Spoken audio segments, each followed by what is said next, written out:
The entire world is in turmoil after the recent election. It looks like, in fact, the numerical data says there is election fraud. The numbers coming up and how it happened next. I've spent a decade taking a bite out of conspiracy theories, unraveling urban legends, and grappling with worldwide top secret issues. I've even racked up some of their awards. All while ferreting out the bottom line. On all topics, controversial, bizarre, and taboo. Interviewing movers and shakers, agitators and muckrakers. But that doesn't answer my question. That is all I'm answering. With me, Goharrison, as your guide. Harrison with you, streamcasting and broadcasting on FMs up and down the east and west coast of the United States. The election has happened. It's now a distant memory to some. It's a bloated memory to others. It certainly hasn't gone away, and where it will go, well, that is yet to be determined. But how did it turn out the way it did as all of us watched the blue bing, bing, bing, bing, and then whoosh, a red paint from coast to coast? Well, Greg Palast is with us, famously BBC's Greg Palast, brought in specifically by Rolling Stone magazine to cover the 2016 elections. And what he has been doing for the last 15 years is covering real fraud. And let me tell you, the numbers are adding up to something unbelievable to most of us. Yeah, I mean, the good news is that is that Trump wasn't elected. They had to steal it. I mean, this is like Bush in 2000 and Bush 2004. I've been on this beat too long. I can't believe I'm back on it for Rolling Stone. And, in 2000, I uncovered how W became president because because Katherine Harris and Jeb Bush, W's brother, eliminated tens of thousands of black guys from the voter rolls, calling them felons, and their only crime was voting while black. That was how he ended up with the W. BWB. Right. So, yes. Yeah, exactly. So then... and we had more shenanigans in 2004. They couldn't beat it in 2008. But now there's trickery going on here that no one in the lamestream is covering. Thank you for bringing me in, and thank Rolling Stone for bringing me back home from Britain, because I usually have, I do a report for the mainstream, but it's just the mainstream of the world called BBC and The Guardian. But now I'm back home. And up close where I can smell the fraud. Yes, 60 million people marched to the polls and said, Donald, save us. That we can't deny. That stain will not wash away. But what is true is that more people, and not just the popular vote, but in those swing states that supposedly gave the Donald his 270 electoral votes, not so. It's a big fib. One of the things we're looking at, and let's take a look at California. We are, almost 38 million people, bigger than Canada now. Too bad. Yeah, right, a third of the size of Europe. And here, we, in our primary elections, lost 2.5 million votes? We're never counted. Never counted. And the point of my bringing that up is we had, just within recent memory, this massive volume of votes disappeared. Right. I used to teach statistics at Indiana University, of all things. And I can tell you right now, there aren't enough white guys to elect Donald Trump or Republican Congress in a presidential year. Can't happen. Right. So you have to get rid of the unwhite guys. Reduce the non-whites. And this started, interestingly enough, in 2013. Yes. According to your film and according to your BBC research, according to your Rolling Stone article, back in 2013, Trump and his cronies were purchasing, shall we say, funding, fueling, backing a big organization called Crosscheck. Here's how it really works. It's about removing the non-white voters from the voter rolls before they even have a chance to vote. That's the main cause of fixed elections. So we saw in North Carolina this time, like over 6,000 people of color, poof, gone. Yeah, that's called caging. It's against the law. I know, in fact, in my film, I have the guy who did it. He confesses to me on camera. This is the guy. His name is Colonel Jay Delance. Everyone in the South is a colonel. White, if they're white. Well, yes.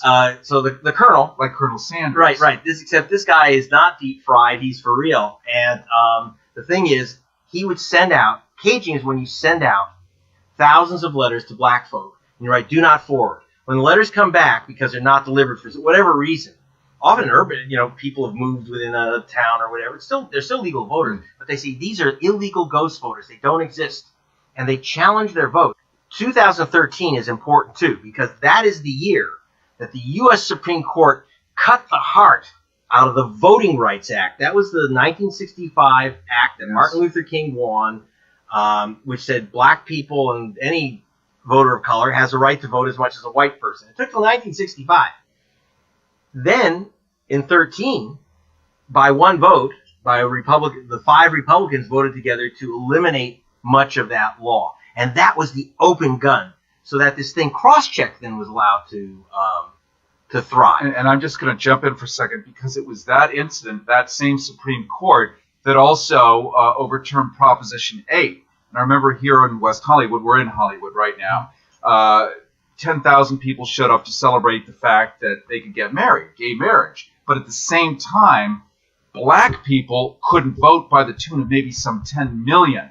So I was asking, would you swap your wedding dress so a black person could vote? But nobody was prepared to actually wrap their head around, we get to do this, but all of these people are now vanished. The Democratic Party, where one would reliably predict that most gay people might vote Democratic, one might reliably predict that most people of color might vote Democratic. You've created a civil war within that party before the candidate for president, let's just call it Hillary Clinton, has announced. This is a very, speaking of cynical, what a beautiful political plan, if that were a plan.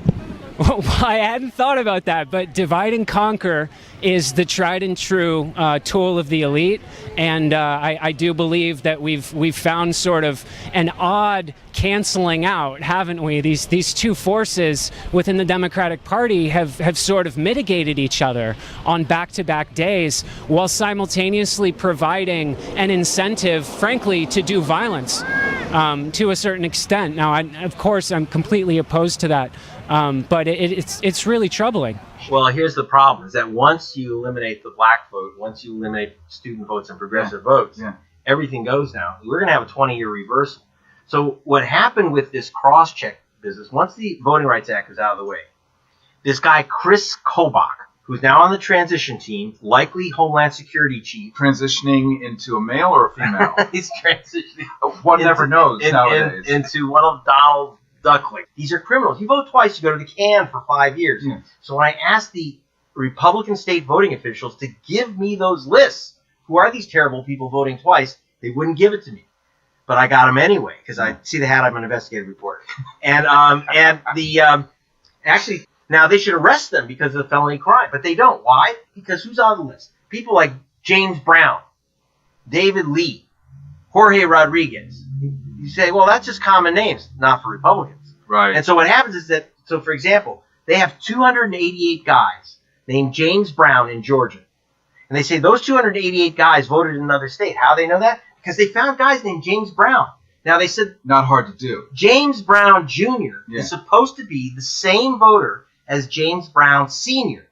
So they just take away their votes. And now here's the trick. They don't even tell you you've been removed from the voter rolls because you supposedly voted in another state. They don't tell you. Your name's either missing, poof, or they mark an I next to your name, which means inactive. People didn't know what that means. They go, inactive? I've been voting at this place for 10 years. I've never been. What do you mean I'm inactive?